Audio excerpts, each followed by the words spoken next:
Okay, let's just jump right into this explainer. If you've spent any time on the tech side of the internet lately, you have absolutely seen the hype. Today, we're cutting through the noise to unpack the modern cybersecurity gold rush. And more importantly, we're looking at what it actually takes to get hired in 2026. We all remember those early 2020 advertisements, right? The ones promising quick wealth, massive talent shortages, and seamless career transitions with just a few months of training. It sounded like the perfect shortcut. But the 2026 reality is quite different. The industry didn't run out of jobs. It just evolved. Today, cybersecurity resembles fields like medicine, engineering, or law. Employers are simply far more selective about who they trust to protect their critical digital infrastructure. So what does this actually mean for you? Well, the biggest lesson newcomers are discovering is that the market fundamentally shifted how it pays. It moved away from paying for what you know, which essentially rewards the rote memorization of concepts and terminology. Now, the market pays for what you can execute. The focus is entirely on your practical, hands-on ability to solve problems. Let's look at Section 1, the tale of two candidates. Imagine two people applying for the exact same security analyst role. The contrast is pretty stark. Candidate 1 is what I like to call the cert collector. They look amazing on paper with legacy certs like the Certified Ethical Hacker. They can flawlessly recite definitions and explain what Nmap is in theory all day long. But then you look at candidate 2, the practitioner. They might only have Security Plus and maybe one practical cert, but they spend their weekends building home labs, analyzing malicious traffic, and documenting projects on GitHub. When asked how to secure an Active Directory environment, they don't just give a textbook definition, they map out the exact steps. And this highlights a really hard truth. Increasingly, employers are going with that second candidate almost every time. Why? Because cybersecurity is ultimately a completely practical profession. Organizations are not hiring people to remember definitions. They are hiring people to solve problems. Which brings us to Section 2, the certification nuance. Honestly, few certifications illustrate this industry shift more clearly than the Certified Ethical Hacker, or CEH. You still see it constantly in job descriptions, but that's mostly because human resources departments rely on legacy hiring templates and old compliance frameworks.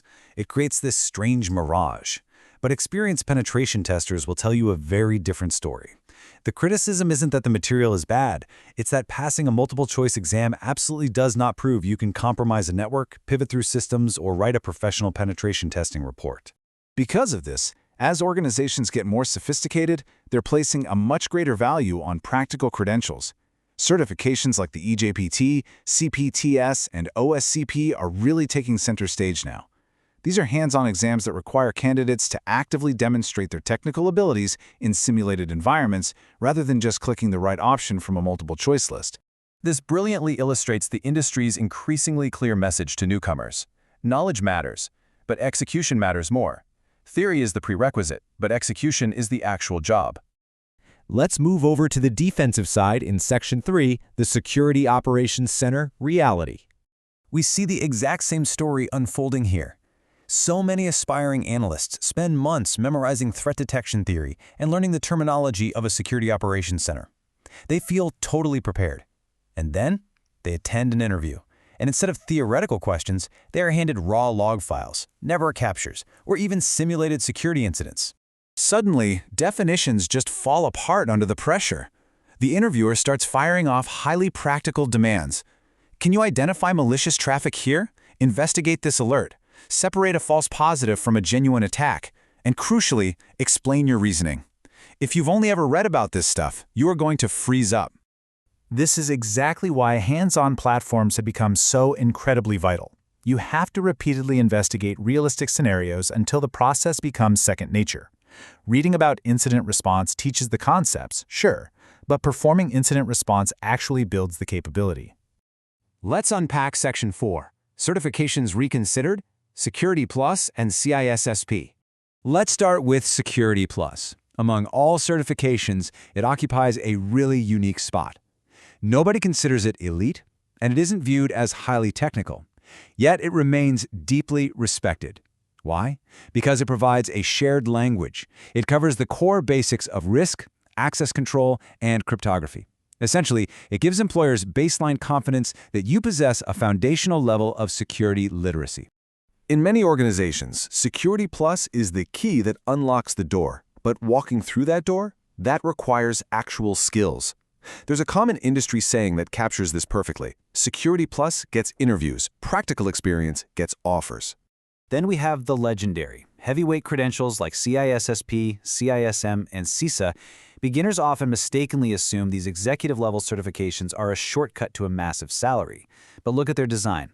They exist to validate judgment, risk management, and leadership developed through years of real-world experience.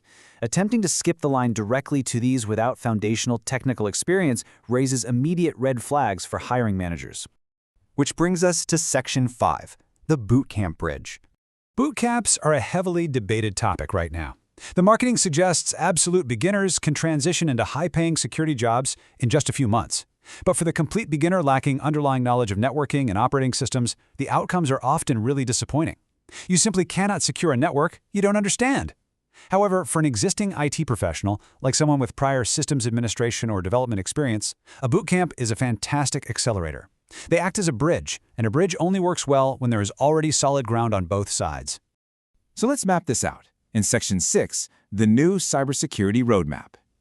If you want to break in, successful professionals follow this exact progression. Phase 1, they learn IT foundations first, networking, Windows, Linux, before ever trying to secure them. Phase 2, they build home labs. They break systems, fix them, and document it. Phase 3, they validate that knowledge with foundational certs like Security Plus. Phase 4, they get practical. They spend hours analyzing logs and solving capture-the-flag challenges. Only then, in Phase 5, do they specialize into fields like penetration testing or cloud security. This is the modern blueprint. If you take away just one core truth from this whole explainer, let it be this. The industry has not become harder because opportunities disappeared. It has become harder because expectations matured. Organizations simply no longer want proof that you can memorize flashcards. They desperately want proof that you can apply your knowledge under real pressure. The people who are absolutely thriving today are the ones who combine theory with hard evidence, cementing the core truth of every skilled profession. Competence is not what you know. Competence is what you can consistently do when it matters. So I want to leave you with a final question to really think about as you map out your own journey.